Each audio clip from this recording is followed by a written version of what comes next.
مبارک ثانی کیس میں جو ہے سزا ہو چکی ہے غالباً۔ مبارک ثانی کو قرآن پاک کی تحریف کے کیس میں 28 سال قید کی سزا۔ کہ وہ مبارک ثانی کیس اس نے قرآن پاک میں تحریف کی ہے۔ اسی تحریف شدہ ترجمے پر مشتمل تفسیر صغیر کو وہاں پر تقسیم کیا۔ اپنی تفسیر کے اندر تحریف معنوی کی ہوئی ہے۔ گزشتہ دنوں پاکستان کی ایک ضلعی عدالت نے ایک نہایت شریف النفس اور قرآن کریم سے محبت کرنے والے ایک احمدی حافظ قرآن مبارک احمد ثانی صاحب کو قرآن کریم کی معنوی تحریف کے ایک من گھڑت اور بے بنیاد الزام میں تعزیرات پاکستان کی دفعہ 298C کے تحت 3 سال اور 295B کے تحت عمر قید کی سزا سنائی ہے۔ ایسے معاشرے جہاں قرآن کریم کو ہاتھ میں پکڑ کر جھوٹی قسمیں اٹھانا معمول ہو، یا جہاں جائیداد کی تقسیم روکنے کے لیے لڑکیوں کی قرآن کریم کے ساتھ شادی کر دی جاتی ہو، وہاں قرآن کریم کی تعلیم دینے والے ایک حافظ قرآن کو عمر قید کی سزا دینا کوئی حیران کن بات نہیں۔ لیکن اس مقدمے کی تفصیلات میں جانے کی بجائے میں آپ کے سامنے اس الزام کی حقیقت رکھنا چاہوں گا۔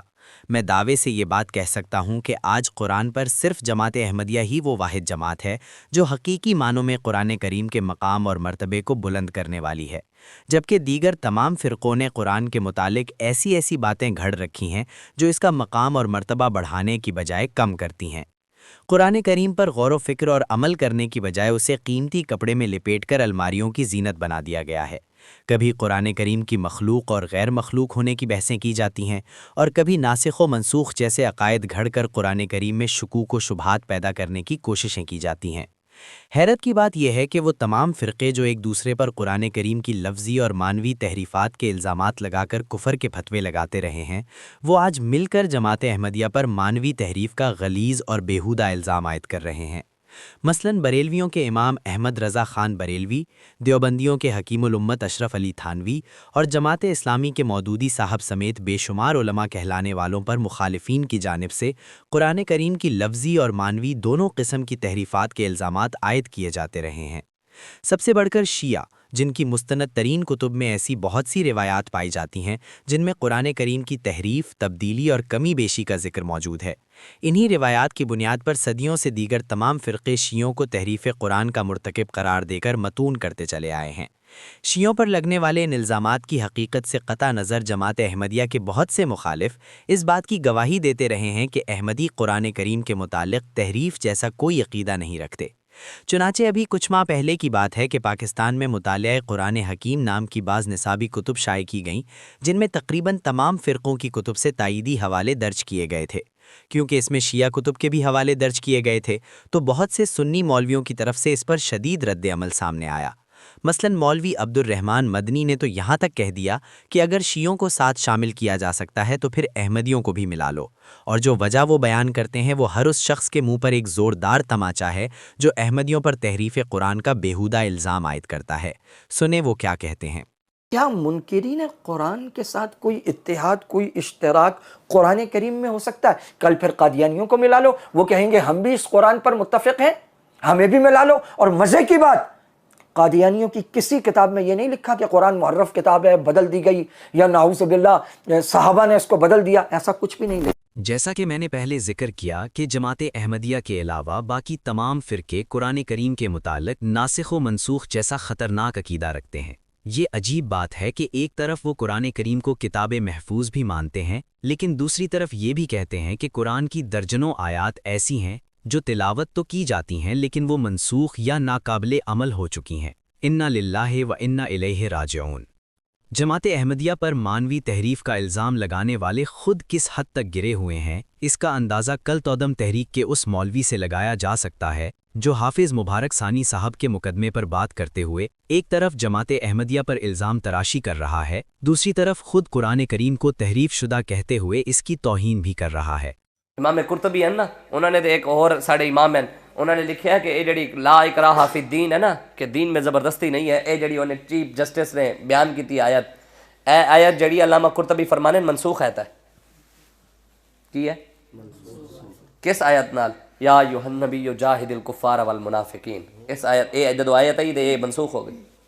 اگر دین میں زبردستی نہیں ہے تو پھر اس قرآن کی آیت کا کیا مطلب ہے؟ اس وجہ تو وہ قرآن دی آیت منسوخ ہے، تب ہے کہ عدالت سنانا تو بلا مولوی نو پھر پھر یاد رہے کہ ناسخ و منسوخ کے یہ عقیدہ اس قدر خطرناک عقیدہ ہے کہ ہر فرقے نے اپنی ناقص عقل کے مطابق بعض آیات کو ناسخ اور بعض کو منسوخ قرار دیا، اور ایک وقت ایسا بھی آیا کہ ایسی آیات کی تعداد 500 تک پہنچ گئی۔ چنانچہ دیوبندی فرقے کے مفتی اعظم مفتی محمد شفیع کہتے ہیں کہ گزشتہ مفسرین نے 500 آیات میں نسخ تسلیم کیا ہے، لیکن علامہ جلال الدین سیوطی نے 20 آیات کو منسوخ خیال کیا، اور حضرت شاہ ولی اللہ نے مزید تحقیق کے بعد 5 آیات تک کو منسوخ قرار دیا۔ اس کے بعد مفتی صاحب ایک خواہش کا اظہار کرتے ہیں کہ اب کسی جدید محقق کا انتظار ہے جو باقی ماندہ 5 آیات کا بھی حل پیش کر دے۔ حالانکہ اگر مفتی صاحب تھوڑی سی دیانتداری سے کام لیتے تو یہ بھی بتا دیتے کہ جس جدید محقق کا وہ انتظار کر رہے ہیں وہ تو کب کا آ چکا۔ چنانچہ حضرت اقدس مرزا غلام احمد قادیانی نے ان 5 آیات کا بھی حل پیش فرما دیا، جس کے بعد قرآن کریم کی کوئی بھی آیت منسوخ نہیں ماننی پڑتی۔ آپ فرماتے ہیں، ہم پختہ یقین کے ساتھ اس بات پر ایمان رکھتے ہیں کہ قرآن شریف خاتم کتب سماوی ہے، اور ایک شوشہ یا نکتہ اس کی شرائع اور حدود اور احکام اور اوامر سے زیادہ نہیں ہو سکتا، نہ کم ہو سکتا ہے۔ آگے فرمایا، اگر کوئی ایسا خیال کرے تو وہ ہمارے نزدیک جماعت مومنین سے خارج اور ملحد اور کافر ہے۔ لیکن یہاں میں آپ کو یہ بھی بتاتا چلوں کہ ناسخ و منسوخ جیسے غیر اسلامی عقائد اور بے شمار فرقوں میں بٹ جانے کے باوجود آج بھی قرآن کریم کے عربی متن پر سب فرقوں کا اتفاق دکھائی دیتا ہے۔ آپ بغداد، بیروت، قاہرہ، سمرقند، لاہور یا تہران کسی بھی شہر سے قرآن کریم کا نسخہ اٹھا لیں، وہ چاہے کسی سنی مطبع خانے کا ہو یا شیعہ چھاپا خانے کا، یا پھر یورپ اور افریقہ میں پھیلے ہوئے جماعت احمدیہ کے پریس کا، عربی متن میں کوئی اختلاف نظر نہیں آئے گا۔ اور ایسا کیوں ہے؟ وہ اس لیے کہ یہ خود خدا تعالیٰ کا وعدہ تھا، اِنَّا نَحْنُ نَزَّلْنَا الذِّكْرَ وَإِنَّا لَهُ لَحَافِظُونَ۔ ہم ہی نے اس قرآن کو نازل کیا ہے اور ہم ہی اس کی حفاظت کرنے والے ہیں۔ یہی وجہ ہے کہ لفظی تحریف کے الزامات عمومی طور پر چند مخصوص فرقوں تک ہی محدود رہے، لیکن جہاں تک مانوی تحریف کے الزام کا تعلق ہے، اس سے تو کوئی ایک فرقہ بھی محفوظ نہیں رہتا۔ کیا بریلوی، کیا دیوبندی، کیا شیعہ اور کیا اہل حدیث، ان میں سے کوئی ایک بھی ایسا نہیں ہے جس کے تراجم اور تفاسیر کو دوسرے فرقوں نے گمراہ قرار دے کر مانوی تحریف کے سنگین الزامات نہ لگائے ہوں۔ چنانچہ ان تمام فرقوں نے ایک دوسرے کے خلاف لاکھوں صفحات سیاہ کر کے اور موٹی موٹی ضخیم کتب شائع کر کے یہ ثابت کرنے کی کوشش کی ہے کہ ان کے علاوہ ہر دوسرا فرقہ قرآن کریم کے مفہوم اور معنی کو بگاڑنے کا مجرم ٹھہرتا ہے۔ مثلاً آج ہندوستان اور پاکستان میں پایا جانے والا سب سے بڑا فرقہ بریلوی فرقہ ہے، لیکن ان کے خلاف دوسرے فرقوں کی طرف سے ایسی بے شمار کتب شائع کی گئی ہیں جن میں انہیں مشرک، بدعتی اور قبر پرست قرار دیا گیا ہے۔ نہ صرف یہ بلکہ بریلوی فرقے کے بانی احمد رضا خان بریلوی پر قرآن کریم کی لفظی اور معنوی تحریف کے سنگین الزامات لگائے گئے ہیں۔ مثلاً معروف پروفیسر ڈاکٹر ابو عدنان سہیل نے اپنی کتاب بریلویت فریب یا حقیقت میں یہاں تک کہا کہ احمد رضا خان بریلوی نے اپنے نام کا درود پڑھانے کے لیے قرآن میں معنوی تحریف کی۔ پھر ہم دیکھتے ہیں کہ تمام بریلوی حضرات احمد رضا خان بریلوی کے ترجمہ قرآن کنز الایمان پر بہت ناز کرتے ہیں، لیکن دیگر فرقے اسے گمراہ ترجمہ قرار دیتے ہیں۔ جیسے معروف اہل حدیث مولوی احسان الہی ظہیر نے جب بریلویوں کے عقائد اور نظریات کے خلاف عربی زبان میں ایک کتاب لکھی تو اس کا نتیجہ یہ ہوا کہ سعودی عرب اور متحدہ عرب امارات میں اس ترجمے کو گمراہ کن ترجمہ قرار دے کر بین کر دیا گیا۔ اسی طرح آج بھی دارالعلوم دیوبند کی ویب سائٹ پر یہ فتویٰ موجود ہے کہ عوام الناس کو کنز الایمان سے بچنا چاہیے، کیونکہ مشرکانہ عقائد کا حامل یہ ترجمہ عملی اور اعتقادی لحاظ سے گمراہی کا سبب بن سکتا ہے۔ بریلویوں کی طرف سے بھی اس قسم کے الزامات کا جواب دین کس نے بگاڑا جیسی کتب شائع کر کے دیا جاتا رہا ہے، جس میں وہ دیوبندیوں اور اہل حدیث کو دین میں بگاڑ کی اصل وجہ قرار دیتے ہیں۔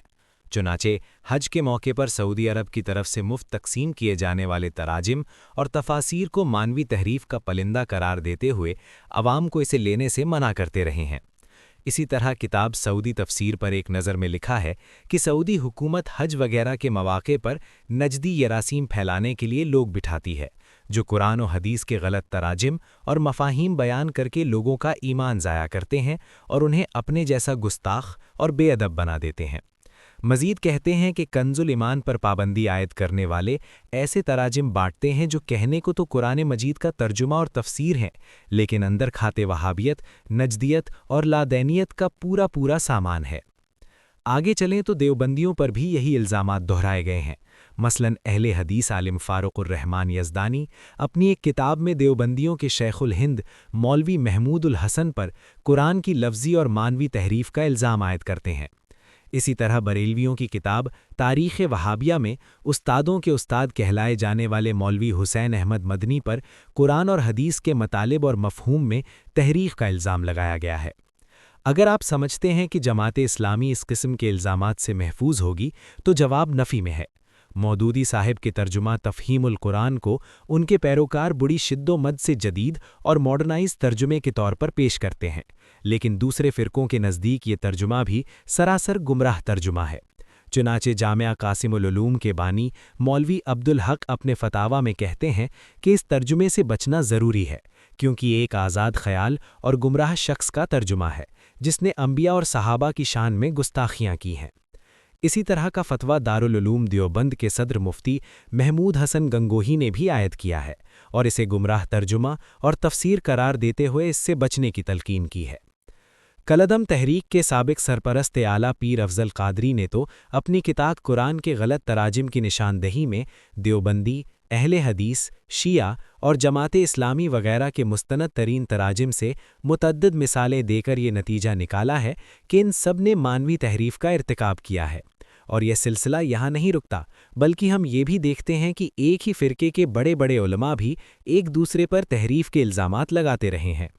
مثال کے طور پر اہل حدیث کے یہ دو مولوی جو آج جماعت احمدیہ کے خلاف شرانگیزی میں ہمیشہ صف اول میں دکھائی دیتے ہیں، وہ اپنی تقریروں میں اہل حدیثوں کے چوٹی کے عالم مولوی ثناء اللہ امرتسری کا ذکر بڑے فخری انداز سے کرتے ہیں اور خود کو ان کا روحانی فرزند کہتے ہیں۔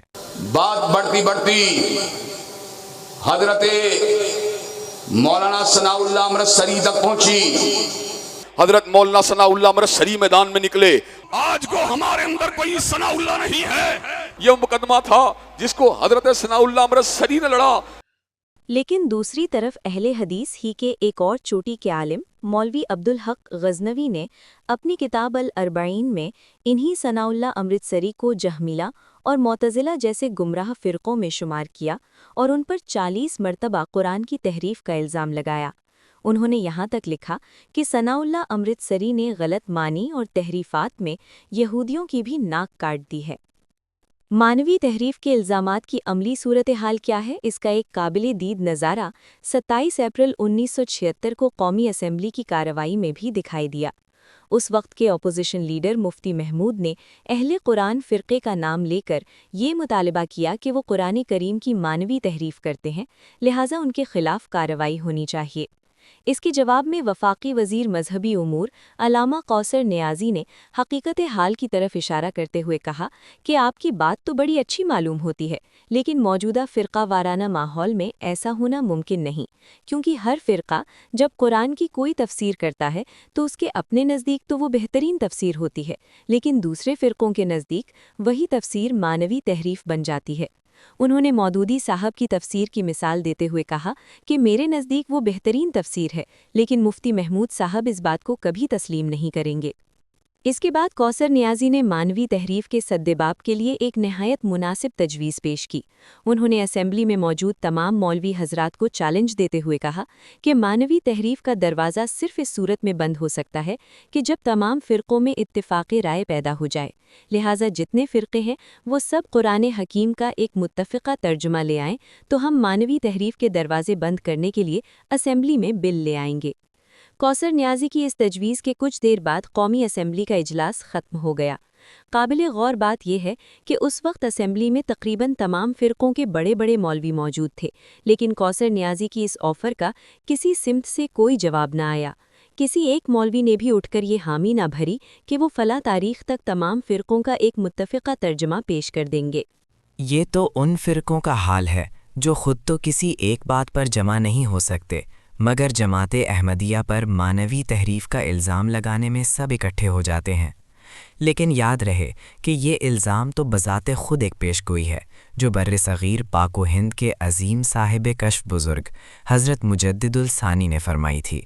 چنانچہ وہ اپنے مکتوبات میں فرماتے ہیں کہ آنے والا مسیح قرآن کریم کے ایسے دقیق اور پوشیدہ معنی بیان کرے گا جو ظاہر پرست مولویوں کی عقل اور فہم سے بالا ہوں گے، اسی لیے وہ مسیح کو قرآن اور سنت کا مخالف قرار دے کر اس کے دشمن بن جائیں گے۔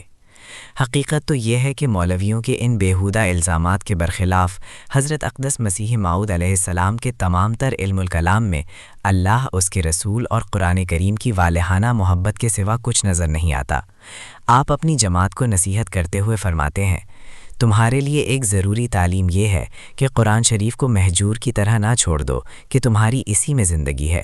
جو لوگ قرآن کو عزت دیں گے وہ آسمان پر عزت پائیں گے۔ پھر فرمایا، نوع انسان کے لیے روئے زمین پر اب کوئی کتاب نہیں مگر قرآن، اور تمام آدم زادوں کے لیے اب کوئی رسول اور شفیع نہیں مگر محمد مصطفیٰ صلی اللہ علیہ وسلم۔